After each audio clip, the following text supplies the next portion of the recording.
ಎಲ್ರಿಗೂ ನಮಸ್ಕಾರ. ನನ್ನ ಹೆಸರು ಡಾಕ್ಟರ್ ಚಿನ್ಮಯ್ KS ಅಂತ. ನಾನು ವೆಟನರಿ ಡಾಕ್ಟರ್ ಇದ್ದೀನಿ.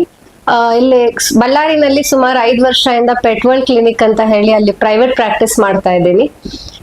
ನಿಮ್ಗೆಲ್ಲ ಗೊತ್ತಿರೋಂಗೆ ಸಮ್ಮರ್ ಬಂದಿದೆ, ತುಂಬಾನೇ ಬಿಸಿಲಿದೆ. ಬಳ್ಳಾರಿನಲ್ಲಿ ಆಲ್ಮೋಸ್ಟ್ 43 ಡಿಗ್ರಿ ಸೆಲ್ಸಿಯಸ್ ಹೋಗ್ತಾ ಇದೆ. ಸೊ ಎಲ್ಲರೂ ಆತಂಕ ಆಗಿದ್ದೀರಾ. ನಿಮ್ ಮನೆಯಲ್ಲಿ ಬೆಕ್ಕುಗಳಿರ್ಬಹುದು, ನಾಯಿಗಳಿರ್ಬಹುದು, ಹಸುಗಳಿರ್ಬಹುದು, ಎಲ್ಲ ಸಾಕೊಂಡಿರ್ತೀರಾ.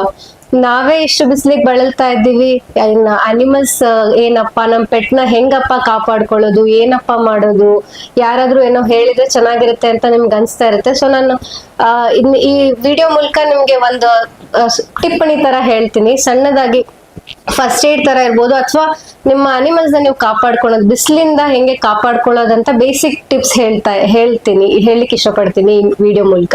ಸೊ ಫಸ್ಟ್ ಅಂಡ್ ಫಾರ್ಮೋಸ್ಟ್ ಆಗಿ ಹೈಡ್ರೇಷನ್ ತುಂಬಾ ಇಂಪಾರ್ಟೆಂಟ್. ನಮ್ಮ ಬಾಡಿನಲ್ಲಿ ವಾಟರ್ ಕಂಟೆಂಟ್ ಇದ್ದಷ್ಟು ಸೆಲ್ಸ್ ಚೆನ್ನಾಗಿ ಕೆಲಸ ಮಾಡುತ್ತೆ. ಸೆಲ್ಸ್ ಚೆನ್ನಾಗಿ ಕೆಲಸ ಮಾಡಿದಷ್ಟು ಬಾಡಿ ಚೆನ್ನಾಗಿ ಕೆಲಸ ಮಾಡುತ್ತೆ. ಸೊ ಮೇನ್ ಆಗಿ ನೀವು ನಿಮ್ ಪೆಟ್ಸ್ಗೆ ಪ್ಲೆಂಟಿ ಆಫ್ ವಾಟರ್ ಪ್ರೊವೈಡ್ ಮಾಡಿ. ನೀವು ಟ್ಯಾಪ್ ವಾಟರ್ ಕೊಡ್ತೀರಾ, ಫಿಲ್ಟರ್ ವಾಟರ್ ಕೊಡ್ತೀರಾ, ಯಾವ್ದನ್ನ ವಾಟರ್ ಕೊಡ್ಬೋದು. ಜಸ್ಟ್ ಮೇಕ್ ಶೋರ್ ಯಾವಾಗ್ಲೂ ಅದ್ರ ಬೌಲ್ ಅಲ್ಲಿ ನೀರ್ ಯಾವಾಗ್ಲೂ ಇರಬೇಕು.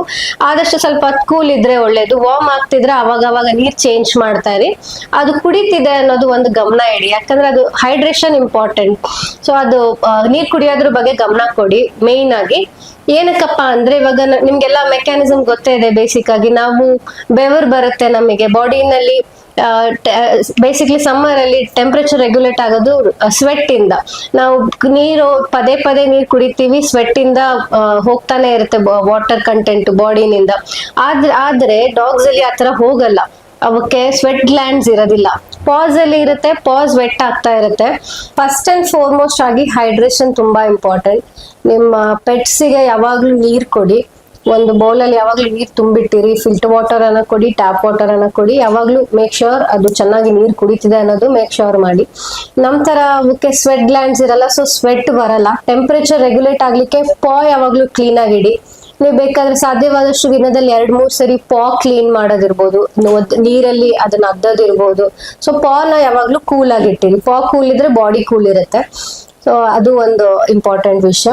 ಇನ್ನೊಂದು, ನೀವು ಸೀಸನಲ್ ಫ್ರೂಟ್ಸ್ ಕೊಡ್ಬೋದು ಹೈಡ್ರೇಷನ್ಗೋಸ್ಕರ. ವಾಟರ್ ಮೆಲನ್ ಇರಬಹುದು, ಮ್ಯಾಂಗೋಸ್ ಇರ್ಬೋದು, ಮಸ್ಕ್ ಮೆಲನ್ ಇರ್ಬೋದು, ಎಲ್ಲಾ ತರ ಸೀಸನಲ್ ಫ್ರೂಟ್ಸ್ ಕೊಡ್ಬೋದು. ಬೀಜ ತೆಗೆದು ಕೊಡಿ, ಅದು ಸೀಡ್ಸ್ ಇರಬಾರ್ದು ಅಷ್ಟೇ ಕೊಡುವಾಗ. So all kinds of seasonal fruits can be given. ಆಮೇಲೆ ಮೊಸರು ಮಜ್ಜಿಗೆ ಕೊಡೋದು ಇರ್ಬೋದು, ತುಂಬಾನೇ ಇಂಪಾರ್ಟೆಂಟ್.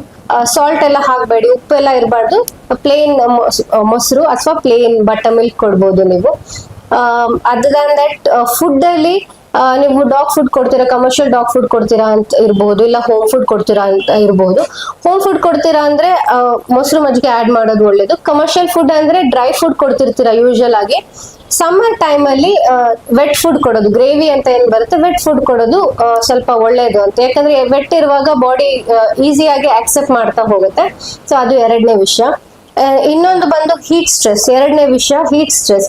ಈಗ ನಮಗೇನೆ ಹೀಟ್ ತಡ್ಕೊಳಕ್ ಆಗ್ತಿಲ್ಲ. ಹೀಟ್ ಆಯ್ತಂದ್ರೆ ನಮ್ಗೆ ಏನು ಕೆಲ್ಸನೂ ಮಾಡಕ್ ಆಗಲ್ಲ, ಅಷ್ಟು ಸ್ಟ್ರೆಸ್ ಆಗ್ತಾ ಹೋಗುತ್ತೆ ಬಾಡಿನಲ್ಲಿ.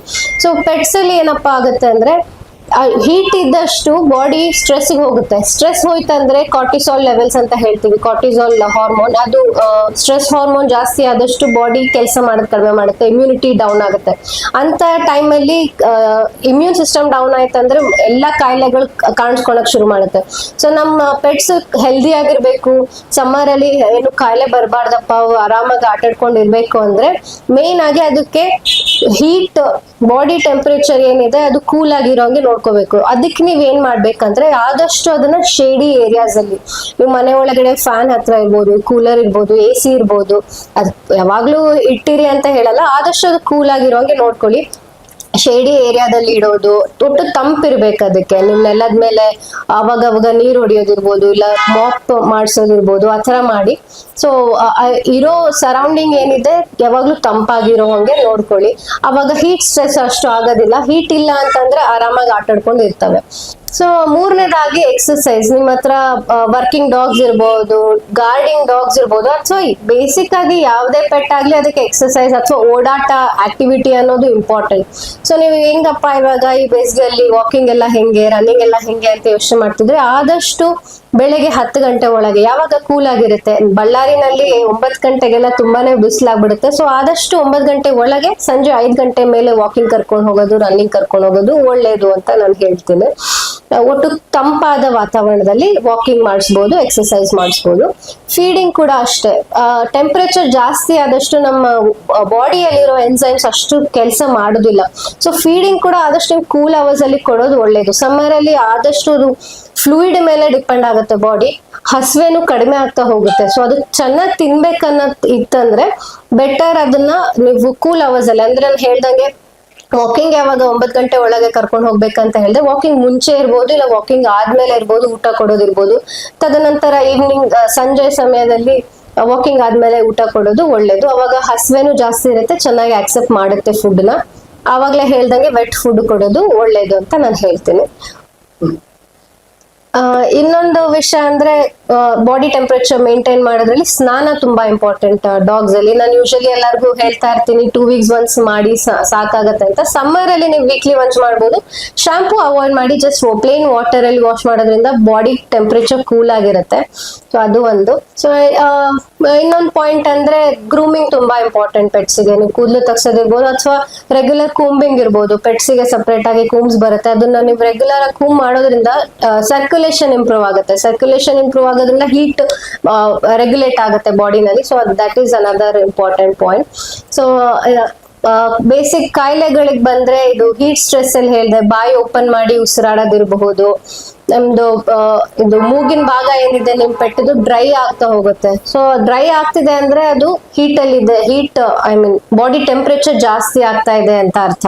ಸೊ ನೀವು ವಾಟರ್ ಅಲ್ಲಿ, ನೀರಲ್ಲಿ ORS ಪೌಡರ್ ಹಾಕಿ ಕೊಡೋದು, ಮಜ್ಜಿಗೆ ಕೊಡೋದು ಆ ತರ ಮಾಡ್ಬೋದು. ಅದಕ್ಕೂ ಕಂಟ್ರೋಲ್ ಆಗಿಲ್ಲ ಅಂದ್ರೆ, ಸೊ ಇದು ಇನ್ನೂ ಜಾಸ್ತಿ ಆಗ್ತಾ ಹೋಯ್ತು ಟೆಂಪರೇಚರ್ ಅಂದ್ರೆ ವಾಂತಿ ಭೇದಿ ಆಗುತ್ತೆ. ಯಾಕಂದ್ರೆ ಎಲೆಕ್ಟ್ರೋಲೈಟ್ ಇಂಬ್ಯಾಲೆನ್ಸ್ ಆಗುತ್ತೆ ಬಾಡಿನಲ್ಲಿ. ಅಂತ ಟೈಮಲ್ಲಿ ವಾಂತಿ ಭೇದಿ ಆಗಕ್ ಶುರುವಾಗುತ್ತೆ. ಸೊ ಯಾವಾಗ್ಲೂ ಅದು ORS ಪೌಡರ್ ಹಾಕಿ ಕೊಡಬಹುದು, ದಿನಾನು ಹಾಕಿ ಕೊಡ್ಬೋದು ವಾಟರ್ ಅಲ್ಲಿ. ಅಲ್ಲಿಗೂ ಕಂಟ್ರೋಲ್ ಆಗಿಲ್ಲ, ನಿಮ್ದು ಮೂಗಿನ ಭಾಗ ಡ್ರೈ ಆಗೇ ಇದೆ, ವೆಟ್ ಆಗ್ತಾ ಇಲ್ಲ, ವಾಂತಿ ಭೇದಿ ಕಂಟ್ರೋಲ್ ಆಗ್ತಿಲ್ಲ ಅಂದ್ರೆ ನೀವು ಯಾವಾಗ ನಿಮ್ಮ ವೆಟರ್ನರಿಯನ್ನ ಕನ್ಸಲ್ಟ್ ಮಾಡೋದು ಒಳ್ಳೇದು. ಸೊ ಇದಷ್ಟು ಬೇಸಿಕ್ ಸಮ್ಮರ್ ಟಿಪ್ಸ್. ಇನ್ನಷ್ಟು ಮಾಹಿತಿನ ನಾನು ಕೊಡ್ತೀನಿ, ದಯವಿಟ್ಟು ಚಾನಲ್ಗೆ ಸಬ್ಸ್ಕ್ರೈಬ್ ಮಾಡಿ. ಮತ್ತೆ ಇದು ಪೆಟ್ ಕೇರ್ ಬಗ್ಗೆ ನಾವು ಮತ್ತಷ್ಟು ಮಾಹಿತಿಯೊಂದಿಗೆ ಇನ್ನೊಂದು ವಿಡಿಯೋನಲ್ಲಿ ಭೇಟಿ ಮಾಡ್ತೀವಿ. ಅಲ್ಲಿವರೆಗೂ ನಮಸ್ಕಾರ.